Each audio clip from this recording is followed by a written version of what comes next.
OMR sheet आल्यानंतर आपल्या स्कोरवरती आपल्याला कोणता कोर्स मिळेल, MBBS मिळेल का BDS मिळेल का BMS मिळेल का BHMS मिळेल, हे सविस्तर माहिती मी गौरव चांदा आजच्या व्हिडिओच्या माध्यमातून तुम्हाला देणार आहे. आपल्या स्कोरवरती किती कॅन्डिडेट असू शकता म्हणजे एक रेंज मी देखील तुम्हाला सांगणार आहे. विद्यार्थी मित्रांनो बघा, आपल्या या ठिकाणी एक पोर्टल आहे बघा.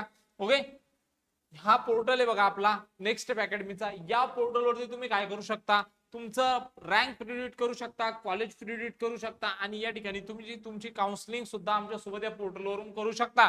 तर याच वरती आपण काय घेतलेला होता, विद्यार्थ्यांचा या ठिकाणी एक पोल घेतलेला होता, विद्यार्थ्यांकडून या ठिकाणी ओट घेतलेले होते का विद्यार्थी देखील असे विद्यार्थी किती आहे ज्यांचा स्कोर 300 ते 450 या दरम्यान आहे. तर विद्यार्थ्यांचे वोट आलेले बघा 1850. ओके, 200 ते 300 या दरम्यान किती विद्यार्थी, तर या ठिकाणी वोट आलेले बघा 1350.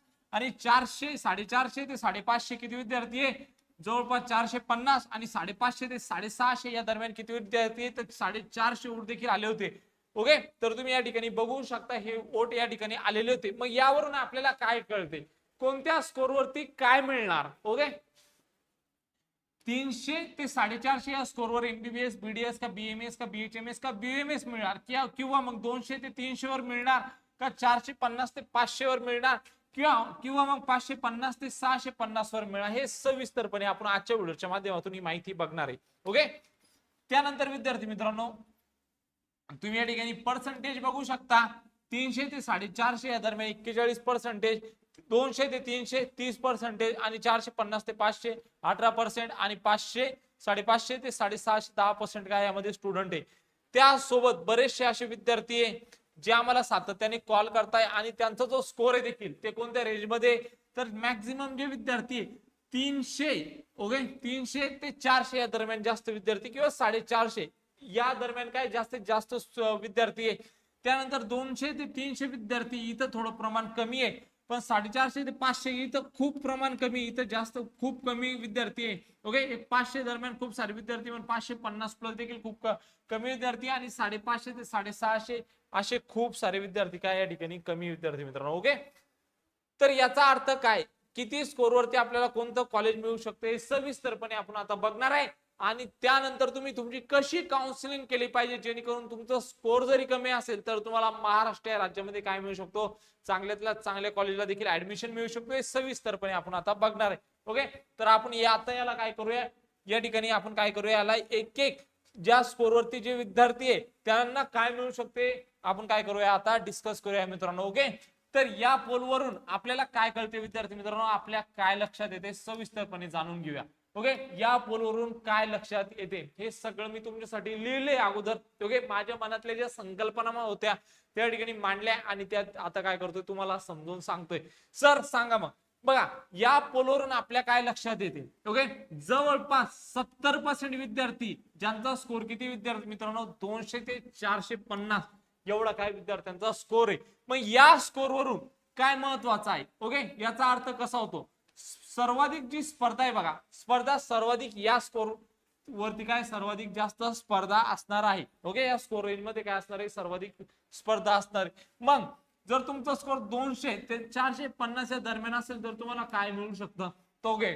बघा काउन्सिलिंग स्ट्रॅटेजी खूप महत्वाची असणार आहे. जर तुमचं स्कोर 200 ते 450 असणार आहे तर यासाठी काय असणार आहे, काउन्सिलिंग स्ट्रॅटेजी खूप महत्वाची असणार आहे. सर काउन्सिलिंग स्ट्रॅटेजी कशी महत्वाची असणार थोडक्यात सांगा ना, तर ते देखील मी तुम्हाला सांगणार आहे. बघा, योग्य कॉलेज फिलिंग जर तुम्ही करताय तर तुम्हाला काय होऊ शकते, या ठिकाणी चांगलं कॉलेज आणि चांगलं ऍडमिशन मिळू शकते.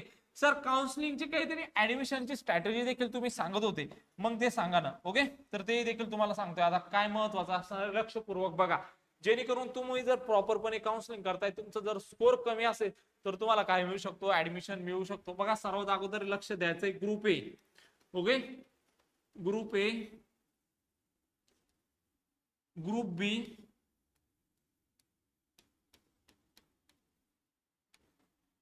आणि ग्रुप सी, हे असे 3 वेगवेगळे ग्रुप आहे. बघा ग्रुप ए मध्ये तुमचं MBBS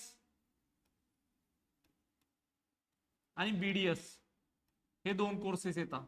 ग्रुप बी मध्ये तुमचं BMS, BHMS आणि BUMS आणि ग्रुप सी मध्ये तुमचं बीपीटीएच व इतर अलाइड कोर्सेस. ओके, तर मग महत्वाचं काय आता, कशी काउन्सिलिंग स्ट्रॅटेजी असायला पाहिजे सर, थोडक्यात व्यवस्थित समजून सांगा. तर बघा, ज्यावेळेस सीएटी सेल वरती काय असणार, आपली काउन्सिलिंग सुरू असणार, त्यावेळेस काय होतील, आपले 3 राऊंड होतील. चौथा राऊंड देखील होतो, पण सर्वात पहिले आपले 3 राऊंड होतात आणि चौथा राऊंड त्या विद्यार्थ्यांसाठी असतो ज्यांना पहिल्या दुसऱ्या तिसऱ्यामध्ये कुठलीच अलॉटमेंट झालेली नाहीये. सर मग पहिले राऊंड कसे होतात, राऊंडची प्रोसेस कशी चालते, तर लक्ष द्या इकडं.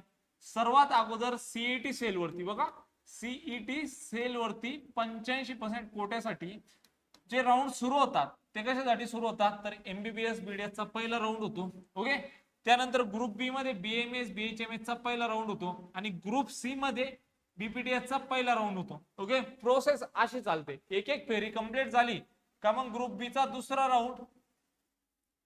ओके, मी हे सांगतोय बघा, पूर्ण एकदा ऐकून घ्या.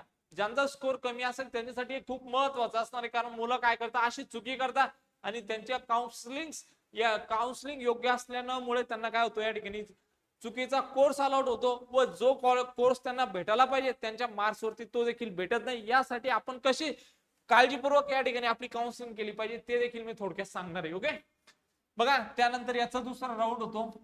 ओके, आणि नंतर ग्रुप सी चा दुसरा राऊंड होतो. परत एकेकाचे दोन राऊंड झाले आता तिघांचे. परत मग ग्रुप ए चा तिसरा राऊंड. ओके, ग्रुप बी चा तिसरा राऊंड. ओके, आणि ग्रुप सी चा तिसरा राऊंड. बरं सर, हे समजलंय आम्हाला. त्यानंतर देखील काय होत असतात, चौथा राऊंड होत असतात, पण या चौथ्या राऊंडचा थोडा इलिजिबिलिटी क्रायटेरिया वेगळा असतो. ओके, हा चौथा राऊंड असतो. ओके, हा चौथा राऊंड असतो. ग्रुप ए चा होतो, नंतर ग्रुप बी चा होतो, नंतर ग्रुप सी चा होतो. ओके, तर यामध्ये काय आता थोडंसं समजून घ्या, जेणेकरून तुम्हाला आणखी क्लिअर होईल. बघा, जर तुम्हाला एमबीबीएस करायचं असेल, ओके, एमबीबीएस करायचं असेल आणि तुमचा स्कोर जर कमी असेल तर ग्रुप ए मध्ये ज्यावेळेस तुम्ही चॉईसेस भरणार फक्त एमबीबीएसच्या भरा, राऊंड 1, राऊंड 2, राऊंड 3 मध्ये. ओके, जर तुम्हाला एमबीबीएसच करायचं असेल तर बरेचसे विद्यार्थी काय करतात, पहिल्या राऊंड मध्ये एमबीबीएस टाकतात, प्युअर एमबीबीएस. दुसऱ्या राऊंड मध्ये काय करतात, एमबीबीएस प्लस बीडीएस टाकतात.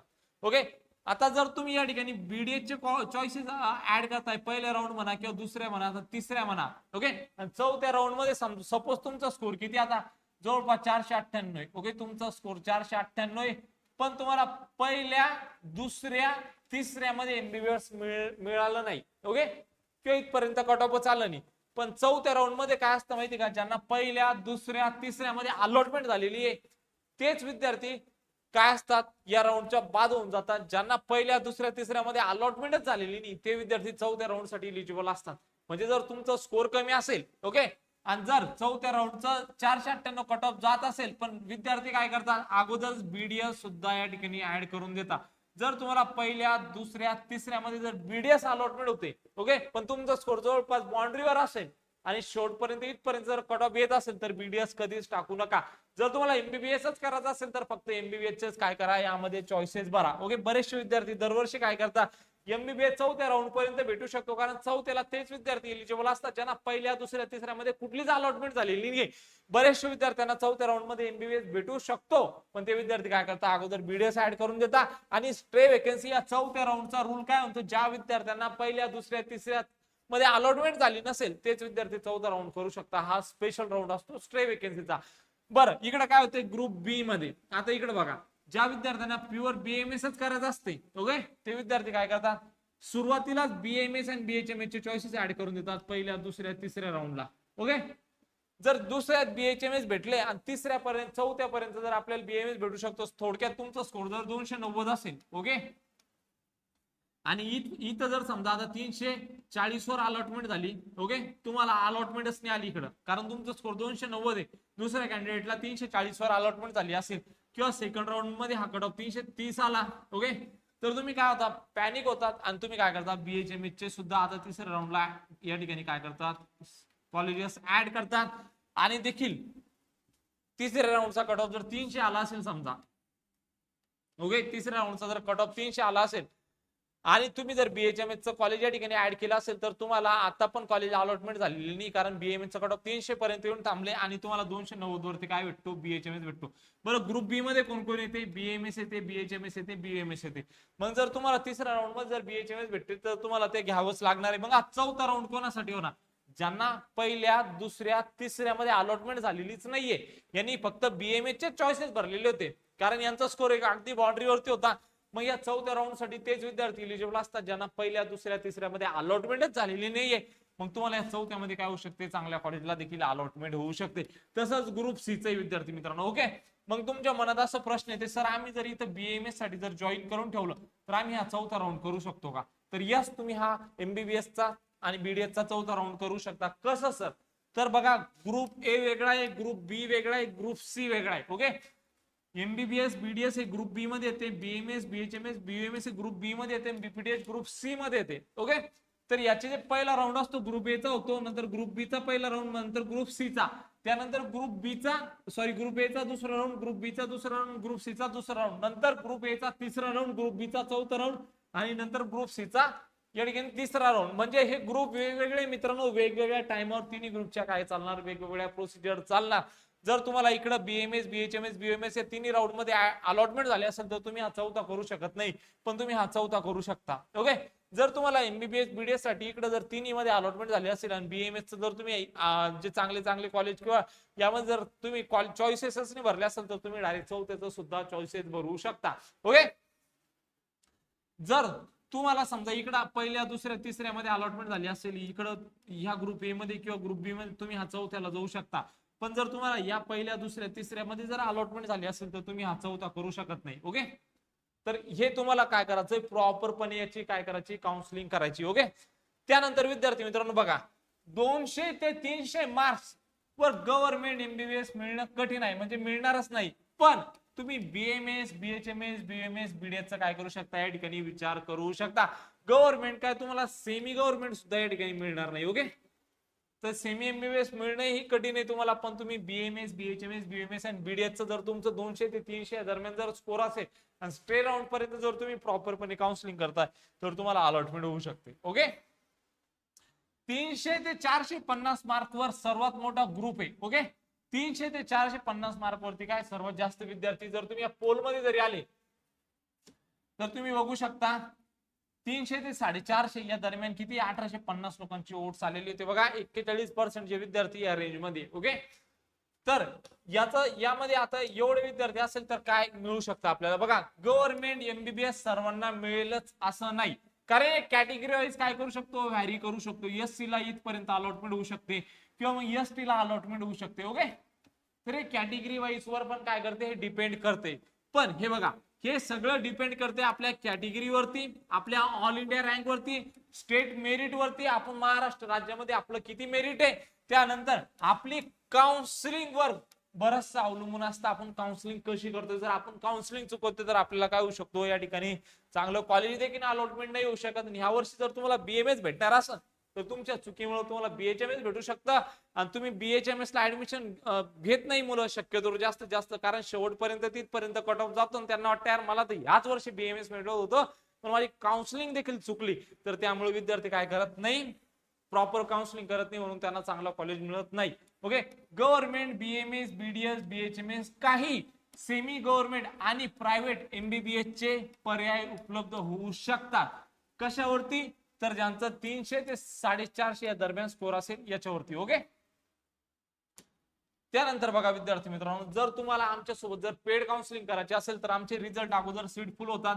9699907700 या व्हॉट्सअप नंबरवरती मेसेज करायचे ज्यांना आमच्या सोबत पेड मध्ये जॉईन करायचं असेल त्या विद्यार्थ्यांनी. ओके, त्यानंतर बघा आम्ही खूप लिमिटेड सीट घेत असतो बघा, हे दरवर्षी फुल होऊन जाते रिझल्ट अगोदर. जर तुम्हाला जॉईन करायचं असेल तर तुम्ही जॉईन करू शकता, सगळ्यांनी जॉईन करावं असं बंधनकारक नाहीये. त्यासोबत जर तुम्हाला प्रिडिक्ट करायचं असेल तुमचं ऑल इंडिया रँक किती येऊ शकतो, तुम्ही प्रिडिक्ट रँक वरती तुमचा स्कोर टाकून तुम्ही प्रिडिक्ट करू शकता. याची लिंक मी तुम्हाला आपल्या डिस्क्रिप्शन बॉक्स मध्ये देईल. ओके, प्रिडिक्ट कॉलेज तुम्हाला महाराष्ट्र राज्यामध्ये कोणतं कॉलेज मिळू शकतो, तुमचा ऑल इंडिया रँक, तुमचा स्कोर आणि तुमची कॅटेगरी या ठिकाणी निवडून तुम्हाला काय करता येईल ते सुद्धा प्रिडिक्ट करता येईल. तर याची लिंक मी आपल्या डिस्क्रिप्शन बॉक्स मध्ये देणार आहे. ओके, त्यानंतरचा टॉपिक बघूया आता. तर बघा